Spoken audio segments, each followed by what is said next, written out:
طول عمري شايف مراتي وأولادي وقلبي بيخاف عليهم، موجودين في عقلي ومشي وأحلامي،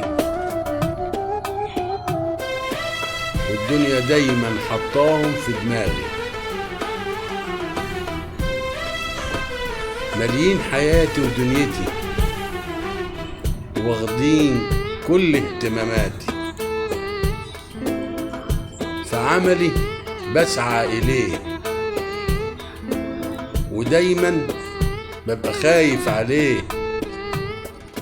عشان دايما أخلي الدنيا عالية قدامهم وفي عيشتهم مرتاحين، والوصف اللي كان موجود حطه دايما من زمان، كنت شايفه لولادي عالي وهم دايما في دماغي في العلالي، لقيته بتعب مراتي معايا ووجودهم في العالي، بحبك يا أغلى دنيا.